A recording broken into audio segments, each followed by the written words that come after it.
if you explore all these different stretches in between these, you come up with all kinds of things. So like, let's see. See, I don't know what quite this is. We have here's a root fifth, flat 9. So it's like a Phrygian sound, you know.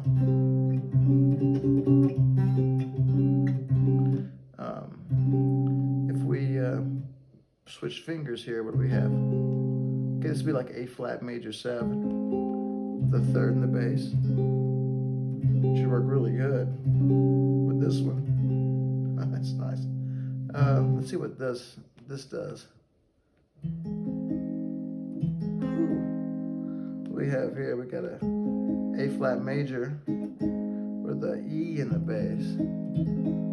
It's a nice little kind of polychordal thing. Let's see what we got over here. Ooh, that's nice. What is that here? Some kind of dominant chord. So I got E flat dominant with an E in the bass. So that's definitely like a diminished, half-whole diminished sound from E flat. Let's go to the next strings and see what this yields. Ooh, what is this? We got a root, flat 5th. So this is like a Locrian type of sound. Sorry.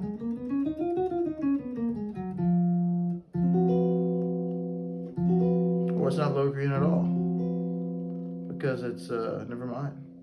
That's incorrect. Because you have a 5th here, and a sharp 4, and a flat 2. Boy, I don't know. That's kind of a clustered, kind of an enigma of a sound. If you know what that one is, let me know. Switch around the fingers here. So here's a dominant chord, D flat dominant with an F in the bass. So it's just like a first inversion dominant chord. Let's flip this around, see what we get here. Well, it's interesting, isn't it?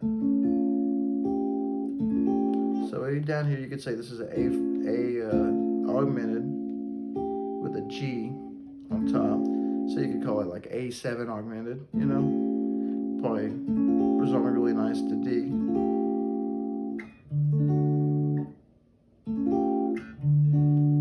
Works out really well. And let's flip the other, so let's see. Ooh. I like that a lot. So it's like a Dorian type of sound. You got an A minor, and that 6 kind of grinding up against the 7th there. So what a nice sound. Beautiful. All right, let's go to the next. All right, what do we got here? All right, so we got a root 5th octave, and so this could be like a Lydian kind of thing.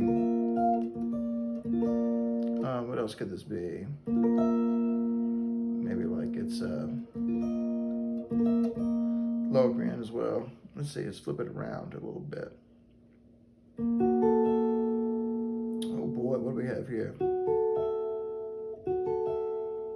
So this is like F sharp minor 7 with an A sharp in it. Ooh, it's like a split chord. So you know, maybe like F sharp 7 sharp 9. You know, could be G melodic minor very easily.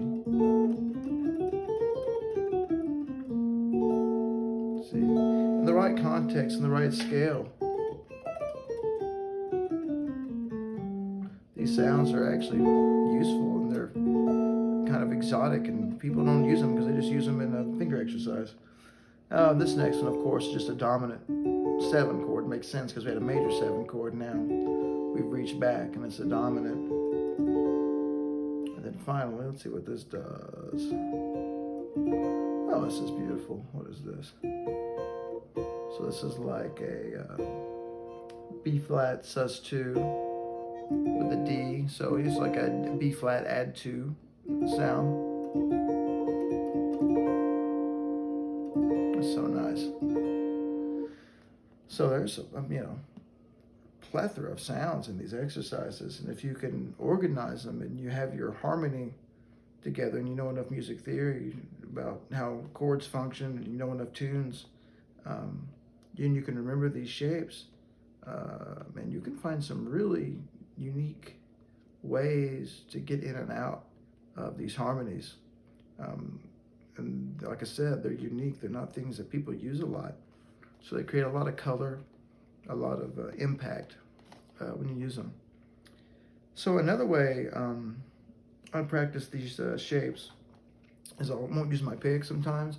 I'll just block chord them with my thumb, my index, my middle, and my third finger, focusing on getting the sound right together. Trying to make it sound like a piano, where each note is really balanced in volume. I can hear all the notes, especially the inner notes,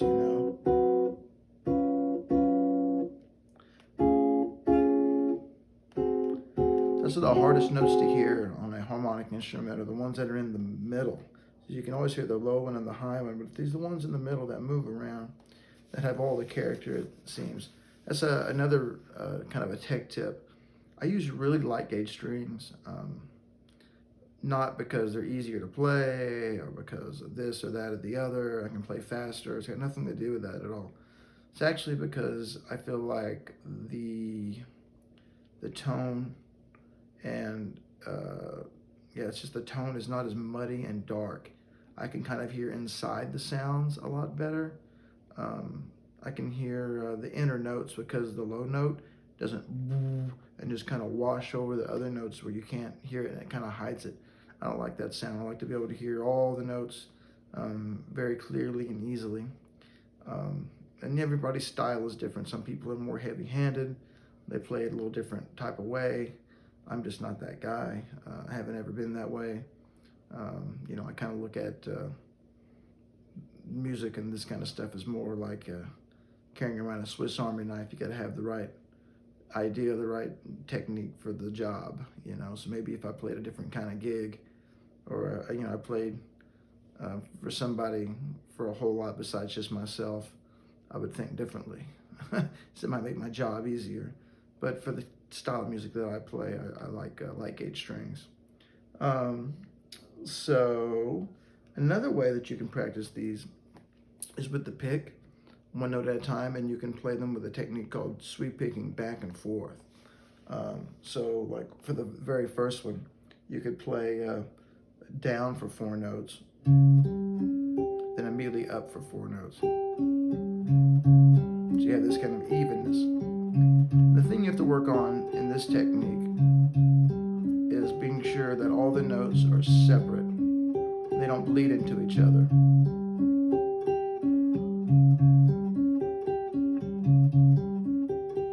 And as you can maintain, you can speed it up.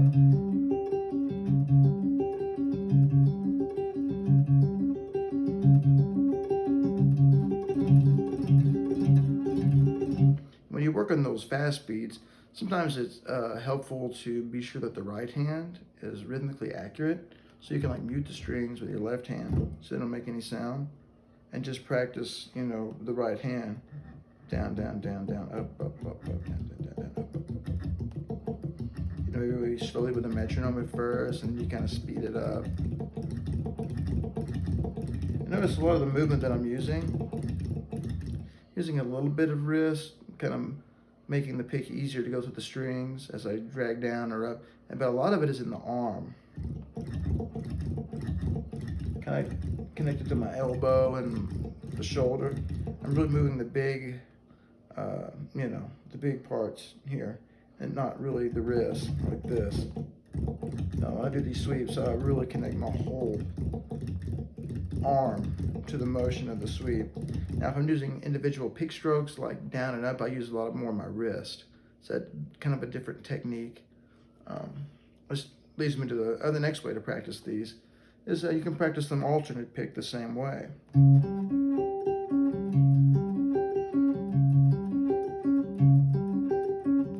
Just alternating down up, or practice them in triplet pattern like that.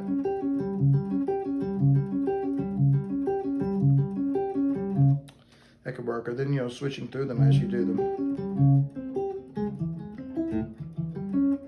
It's hard. I couldn't do it.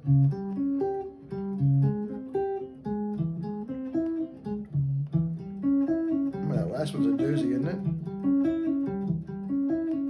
I'm going to sit around and practice those two. And really, it's a matter of third finger independence, as you can feel, having to alternate between those two positions. So yeah, lots of opportunities to work on kind of the minutia of your technique and get real solid there. You could also maybe work on skipping the different pattern, maybe something like that, or backwards. Sounds like some King Crimson or some Robert Fripp or something like that, you know. So as far as left hand exercises, that's pretty much all I have until I start talking about legato and hammer-ons and pull-offs. So this is probably a good time to wrap it up. I'm going to include a PDF with all the things I talked about, so I hope you take a look at that. It'll help. I'll try to put minute, second marks on the notation, so you know in the video where I'm at as I talk about some of these ideas. Of course, it'll get more dense as the video goes on, because obviously the material that we covered got a lot more intense at the end when I started talking about different types of harmonies and possible harmonic realizations of those shapes and stuff. And we didn't even really explore all of them, you know, so maybe there's some room there for you to continue to make different shapes and map them out and organize them. You know, keep a practice journal. Oh my God, look, that's the best piece of advice I can give anybody. Get yourself together. If you're going to sit down and practice, the goal here is to take whatever information that you learn and make this much use out of it. And unless you're completely aware and you're wearing out the concepts and the ideas that you're practicing, you're not getting the most out of them. And that's a really good piece of advice for anything that you do, is whatever you do, you want to get the absolute most out of it, which means that you have to focus and isolate and concentrate on one thing. It's a muscle that a lot of people don't have. You know, it's a mental exercise that you really have to get better at. You think you might have milked everything out of one idea until you see somebody else transform a different way, and you go, man, I feel like an idiot.